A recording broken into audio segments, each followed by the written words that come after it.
Agak sedikit crispy ya. Iya, kriuk banget ya Kak. Ini terjadi di satu kabupaten, apalagi udah ceklek, wah, bahaya tuh.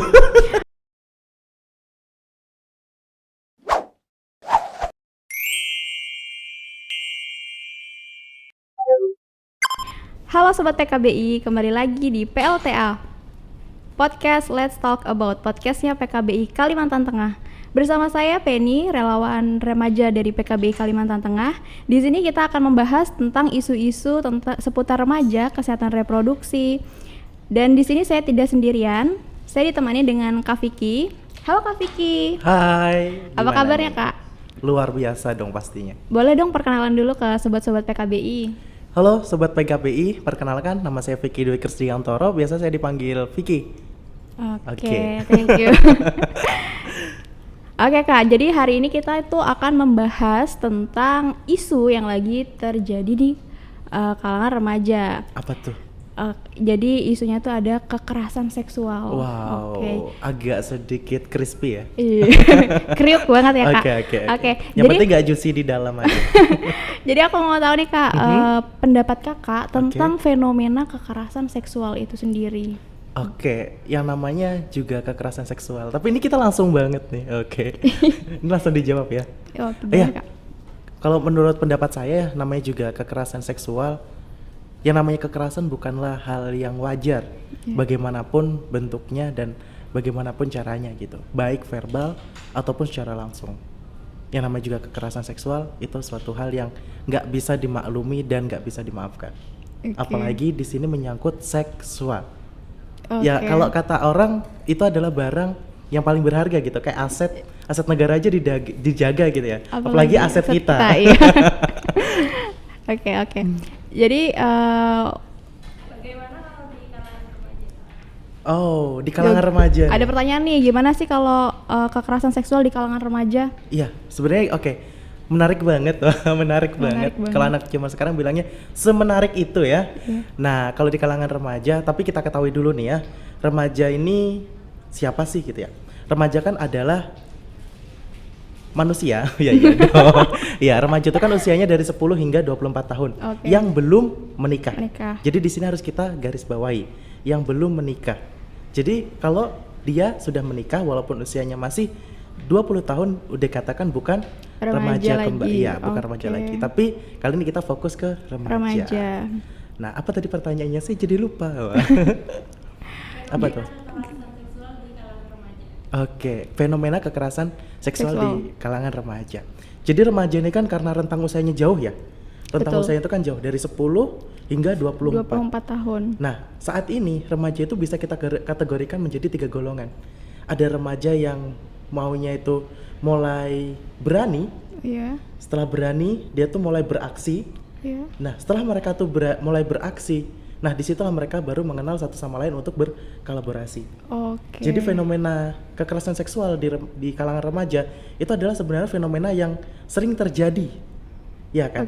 Karena apalagi kita bayangin ya, remaja itu kan usia 10 itu udah SD kelas 6 ya, kelas 6 mau masuk, anggap aja SMP kelas 1 lah ya. Nah SMP mereka udah mulai berani, mulai berani kan, kayak gue coba-coba deh, penasaran gitu ya. Nah, disitulah karena kata penasaran itu tadi, usia mereka penasarannya dipupuk, dipendem berlama-lama, akhirnya mereka mulai beranjak ke mencoba, mereka melakukan aksi. Kalau aku melakukan A, gimana sih, enak nggak kayak gitu. Nah, karena itu tadilah faktor ada yang namanya kekerasan seksual remaja. Tapi jarang kita dengar ya kalau beberapa kalau kekerasan seksual itu dilakukan untuk usia seumurannya. Pernah dengar nggak kasus pelecehan yang dilakukan usia 10 dengan 10 tahun? Nggak mungkin kan? Pasti yang sering itu orang yang lebih tua yang melakukan kekerasan ke yang lebih muda. Bener banget, yang lebih muda kayak gitu. Dari beberapa penjelasan Kak Vicky ini tentang kekerasan seksual yang dialami remaja, terus pengertian dari remaja sendiri itu kira-kira apa sih Kak penyebabnya gitu. Nah, kenapa sih bisa kalangan remaja tuh rentan banget terkena kekerasan seksual? Kalau kita bicara tentang sebab nih ya. Kenapa sih remaja itu rentan banget atau rentan sekali dengan terkena bukan terkena kayak penyakit ya. Dapat imbasnya gitu dari pelecehan seksual ini ya. Kayak gitu. Nah, yuk Kak, lanjut Kak. Oke, lanjut ya. Kalau kita lagi bicara tentang fenomena, kenapa sih kok remaja lebih sering terdampak nih? Bukan kok terdampak, lebih sering kena pelecehan seksual daripada orang yang udah dewasa kayak gitu. Tahu nggak kenapa? Kenapa tuh Kak? Karena kadang remaja dianggap orang yang bisa ditipu daya. Bisa dimanipulasi ya? Iya, bener banget. Bisa dimanipulasi. Pernah dengar yang kemarin, saya mau spill suatu kasus. Boleh tapi boleh banget. Saya pernah bukan pernah baca. Ini terjadi di satu kabupaten. Oke, kecamatan mana tuh? Oke, nggak sebut kecamatan. Nanti takutnya makin kecil ketahuan gitu. Iya. Nah, di situ tuh ada anak yang usianya masih kecil banget. Tapi dia mendapatkan perlakuan yang tidak seharusnya dari orang terdekatnya sendiri. Dengan iming-iming hanya mendapatkan uang Rp6.000. Dari sini kita bisa tahu kenapa sih kok orang yang masih remaja atau anak-anak yang sering banget mendapatkan pelecehan. Ya karena itu. Mereka bisa dimanipulasi dan mudah ditipu daya. Diiming-iming kecil aja. Itu udah kadang ada yang bisa kena kayak gitu. Relasi kuasa masuk nggak sih Kak kira-kira? Masuk, bisa. Relasi kuasa masuk. Karena dia takut, ya karena kan aku masih kecil ditekan. Lu kalau sampai lu lapor, bener banget. Kan jadinya kayak mending gue diam aja dah. Kayak gini kan juga nggak kelihatan orang kayak gitu. Betul banget. Ya itu lagi. Dan satu yang paling mendasar, kenapa sih orang yang memiliki usia lebih muda itu yang mereka sering dilecehkan? Kenapa tuh Kak? Karena dianggap mereka yang masih muda itu takut untuk speak up, takut mereka untuk melaporkan. Oh iya betul. Mereka lebih memendam sendiri. Pernah dengar gak orang dilecehkan seksual hari ini dilecehkan besok lapor? Gak ada. Betul. Ya karena mereka lebih merasa kalau ini gue ungkap, gue yang jadi aib kayak gitu. Betul. Bukan mereka dapat pertolongan dulu, tapi malah memikirkan aibnya dulu. Oke, maksudnya kalau gue dilecehin jadinya kan, oh ini udah nggak suci lagi dan lain sebagainya. Stigma masyarakat juga akan berubah dengan dia walaupun dia itu sebagai korban. Betul. Itu ketakutan remaja. Kenapa remaja itu malah sering dilecehkan? Itu. Tapi juga satu hal, faktor berpakaian anak zaman sekarang itu juga menjadi pengaruh. Tapi pakaian itu aku anggap menjadi, ini stigma saya aja ya. Kalau faktor pakaian itu suatu hal yang paling nomor terakhir dari sekian faktor-faktor yang ada. Karena orang yang berpakaian bercadar aja juga bisa dilecehkan. Apalagi yang seksi. Iya, apalagi di pesantren.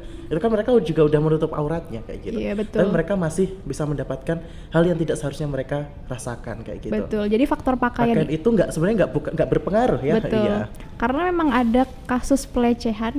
Aku baca di berita di pondok pesantren. Nah. Betul. Ada 13 santriwati yang ustadznya sendiri. Betul banget.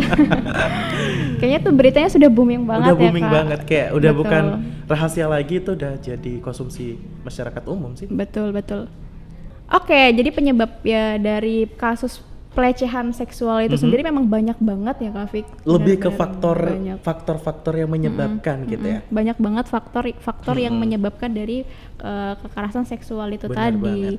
Terus dari faktor-faktor yang menyebabkan itu tadi pasti kan ada kan dampak yang pasti dong disebabkan gitu pasti dari faktor-faktor. Bakal ada dampaknya gitu. Kira-kira apa sih Kak dampak dari faktor-faktor itu tadi? Banyak banget kalau kita ulik satu persatu nggak kelar nih. mungkin ya. Dampak ininya sesingkat aja mungkin iya, ya. Oke. Seperti kita ketahui ya, kita bakar sampah, bakar keluar asap. Bahkan terdahulu aja di hukum Newton 3. Wow. Juga dijelaskan sigma reaksi sama dengan aksi sama dengan reaksi. Nah, artinya suatu hal yang kita lakukan pasti akan memiliki dampaknya sendiri, mau baik mau buruk kayak gitu. Kalau kita bicara kalau kita bicara mengenai pelecehan seksual, dampaknya besar banget. Yang pasti dirasakan orang satu, tekanan psikologisnya. Betul. Psikis, psikologis. Dan fisik juga ya. Pasti fisik.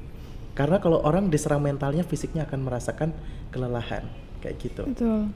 Nah, kalau dampak yang dihasilkan, dampak yang dihasilkan dong. Dampak yang disebabkan Dampak yang disebabkan karena faktor tadi itu besar banget. Ya yang pertama psikisnya, terus gitu dia merasa malu dan akhirnya karena psikisnya tertekan, ya kan, akhirnya depresi. Kemana lagi kalau nggak ke PAL 12 pemakaman. Kalau sudah mereka merasa tertekan kayak gitu, ya itu. Udah diedit kayak gini tadi. Agak takut saya. Aku tadi mau bilang ini self harm ya gitu. Ini sudah kepal 12 nih. Pertama kan menyakiti diri dulu kan. Habis itu mungkin dia bisa gantung diri. Bisa gantung diri.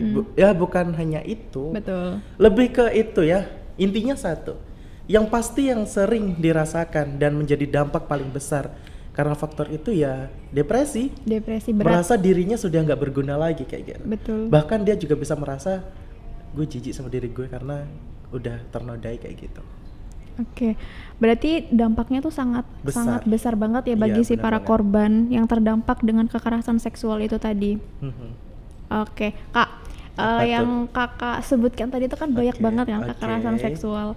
Terus kira-kira tuh bisa nggak sih kekerasan seksual tuh di kalangan sosial media gitu? Apalagi kan kita kan remaja yang notabene tuh bermain media sosial berselancar ya hampir 24 jam. Betul banget. Banyak sosial media yang kita gunakan gitu. Kira-kira bisa nggak sih kekerasan seksual tuh di sosial media? Ini kita perkecil dulu nih. Hanya sekedar perundungan atau melakukan aksi?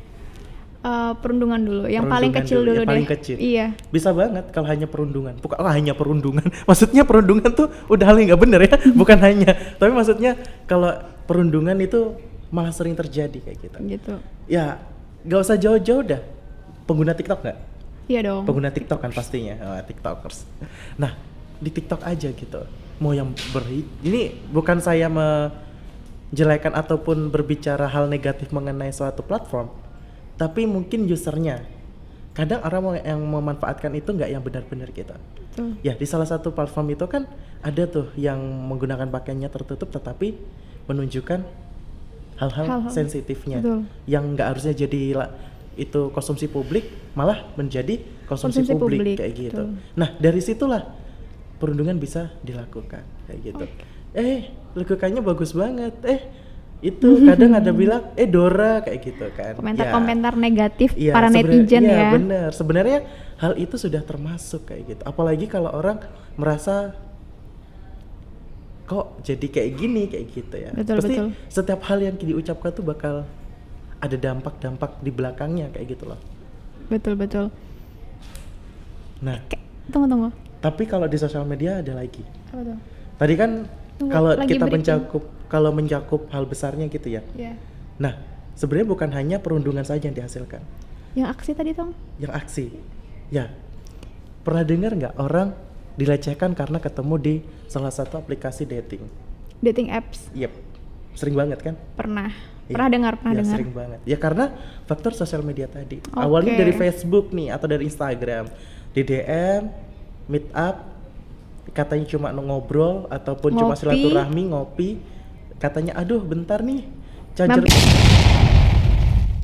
Sekarang bilangnya kayak aduh casku ketinggalan nih ngambil dulu kayak gitu ya. Jadinya makanya yang tadi di cut ya. Aku jangan yang itu ya.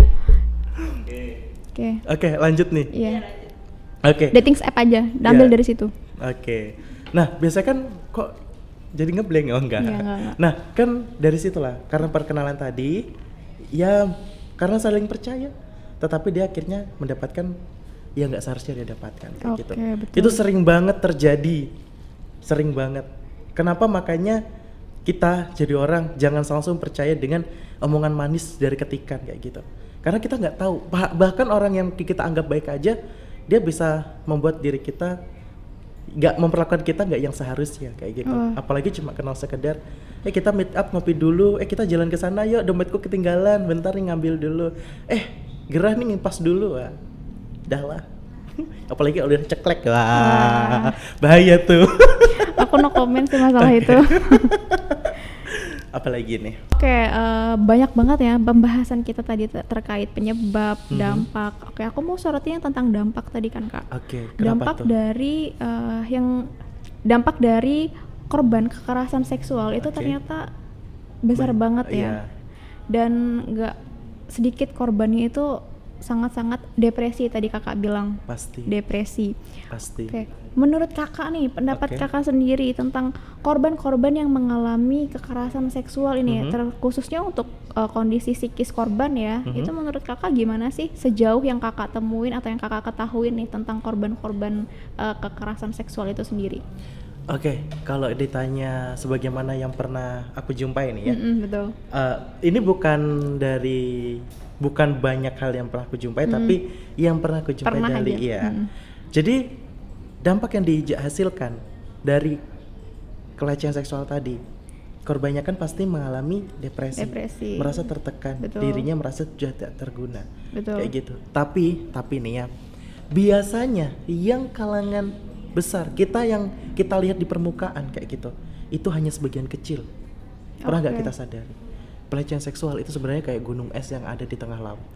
Hanya permukaannya saja, di puncaknya yang kelihatan di permukaan, tetapi di bawahnya masih banyak. Kenapa di bawahnya itu banyak? Ya satu, karena korban nggak mau melapor. Mereka lebih menelan pil pahit itu sendiri yang mereka konsumsi dan dijadikan jamu untuk seumur hidupnya. Karena mereka malu. Iya, satu. Dan saat ini itu kan emang sih banyak platform-platform yang menyediakan, aduh kayaknya ini bisa kalau kamu bisa pengaduan di sini gitu. Betul.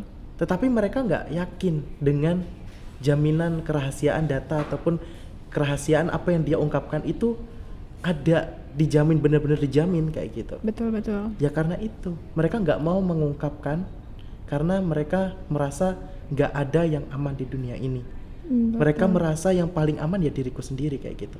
Misalkan ada aja satu platform yang mungkin bisa diakses melalui sosial media atau dari jarak jauh, nggak harus ketemu face to face. Mungkin itu bisa menjadi satu langkah kita untuk menolong mereka yang lagi merasakan hal yang nggak seharusnya mereka rasakan kayak gitu. Nah, seandainya saya jadi korban, ada nggak sih tempat saya mengadu? Gimana sih nasib gue ini?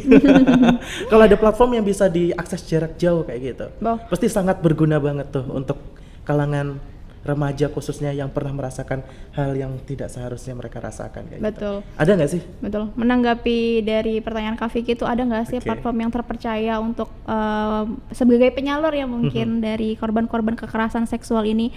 Di sini aku mau ngasih tahu nih Kak. Apa tuh? Di PKBI Kalimantan Tengah itu ada layanan telemedicine terdiri dari 3 layanan. Ada layanan dokter, layanan psikolog, dan layanan bidan. Jadi teman-teman yang mungkin mengetahui gitu atau takut mau ngungkapin kemana, nggak tahu arah jalan pulangnya kemana gitu ya, bisa banget berarti ya. Kalian bisa akses di website PKBI Kalimantan Tengah, www.pkbikalteng.com, atau kalian juga bisa kunjungin Instagram dari PKBI Kalimantan Tengah dan linknya akan kami share di bawah ini. Oke, berarti bisa diakses di bawah ini. Oke. Betul banget. Dan teman-teman, kalau kalian mungkin takut mau konsultasi ke dokter atau ke psikolog atau mungkin ke bidan terkait usianya yang mungkin terlalu jauh gitu, atau kalian nggak nyaman, lebih nyaman sama teman sendiri, sebayanya gitu. Betul, karena kan remaja kan kayak gitu ya. Bener banget. Lebih seneng cerita sama temennya sendiri. Bener banget, karena kalau sama yang lebih tua kan kayak aduh malu nih, kayak gitu, takut, ya bener, takut gitu. Bener banget. Kalau sama remaja di mana nih bisa diakses nih? Kalian bisa banget kunjungin dari website hotline konselor remaja, dan itu akan kami share di bawah ini. Iya bener banget. Nanti ada di bawah ini. Jadi udah nggak ada lagi tuh yang kalian mau takut mau speak up tentang kekerasan seksual mungkin yang kalian alami atau yang kalian ketahui kayak gitu. Aman, nyaman, dan pasti dilayani. Aman banget dong, kerahasiaannya juga pasti terjaga karena layanan kami itu providernya yang profesional. Nah itu yang dicari, menjadi solusi masalah yang mungkin lagi dirasakan remaja. Dan kabar baiknya nih Kak, apa tuh? layanan kami ini gratis. Sampai kapan? atau selamanya? Oke, jadi aku jelasin dulu ini Kak. Jadi Oke. PKBI Kalimantan Tengah bersama dengan program Respon gitu, mengadakan layanan telemedicine itu tadi sampai program selesai. Untuk periodenya itu sampai bulan Juni 2023. Oke, berarti dari rentang waktu ini masih bisa mendapatkan layanan gratis gitu betul ya untuk banget, hal ini. Betul banget. Oke, nanti deh kalau ini aku langsung share ke temanku, siapa tahu dia ada saudaranya ataupun temennya yang lagi merasakan hal yang nggak seharusnya mereka rasakan, jadi mereka bisa menjadi ya bisa PKBI bisa jadi rumah gitu ya buat mereka. Betul. Oke. Keren banget, aduh setuju banget dan saya bangga banget ya bisa berada di sini gitu apalagi bersebelah dengan Kak Penny. Iya, Kak Penny relawannya ya. Betul, saya relawan dan kebetulan saya juga pengurusnya nih. Konselor dari Sebaya. Oke. Oke, untuk menutup perjumpaan kita kali ini karena kita kan sudah banyak banget yang membahas tentang kekerasan seksual. Oke, benar. Jadi aku mau denger nih Kak, closing statement dari Kak Piki. Sebenarnya ini bukan closing statement atau kata-kata bijak ya yang dikeluarkan, hanya saja mungkin mau menjadi ngingetin aja gitu ya, ngingetin saja. Ingat ya, asap nggak akan hidup, asap nggak akan ada jika tidak ada apinya. Betul. Kayak gitu. Angin, kita cut dulu. aku ke distract tadi dia. Nggak apa-apa. Aku juga gampang ke distract orangnya. Oke, lanjut ya. Oke, di sini bukan ngajarin atau ngeguruin ya. Hanya saja di sini saya sebagai remaja dan sebagai teman kalian kayak gitu. Cuma ingin mengingatkan saja kayak gitu ya. Asap itu nggak akan muncul kalau nggak ada api. Benar banget. Berarti apa yang kita lakukan pasti akan menimbulkan dampaknya, baik buruk maupun baik kayak gitu. Jadi buat kita lebih berhati-hati, waspada dengan apapun yang ada di depan kita, jangan pernah menganggap hal itu remeh kayak gitu. Betul. Jika terjadi sama sesuatu diri kalian dan kalian sudah merasa tidak nyaman kayak gitu, mending diungkapkan dan dikatakan. Jika kalian merasa tertekan, masih banyak rumah yang bisa menampung kalian. Masih banyak banget platform yang bisa membuat kalian nyaman kayak gitu. Seperti contohnya PKBI tadi, yang bisa mewadahi kalian. Misalkan kalian udah nggak nyaman dengan kehidupan kalian kayak gitu. Betul. Bukan hanya seksual saja, tetapi di sini bentuk rasa apresiasi diri kalian. Kalian harus mencintai diri kalian kayak gitu loh. Betul. Disitulah. Nah, berarti intinya jangan pernah menganggap hal yang wajar kalau itu sudah membuat diri kalian merasa terancam atau tidak nyaman. Oke. Itu aja sih. Oke, terima kasih Kak Vicky atas closing statement yang begitu bagus tadi. Oke, thank you banget ya Kak. Oke Kak Vicky, terima kasih udah mau meluangkan waktu untuk berbicara seputar isu yang ada di kalangan remaja, khususnya kekerasan seksual itu tadi. Dan Oke, sampai jumpa di video selanjutnya. Bye-bye. Oke, sampai jumpa di video selanjutnya. Terima kasih. Kok video sih, kan podcast. Dan sampai jumpa di podcast selanjutnya. Bye-bye. Share if you care.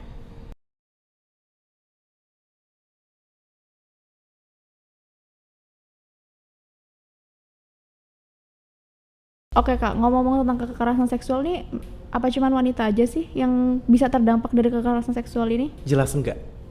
Enggak. Kamu yang dianggap kuat kadang, itu juga bisa menjadi sasarannya. Masa sih? Iya dong.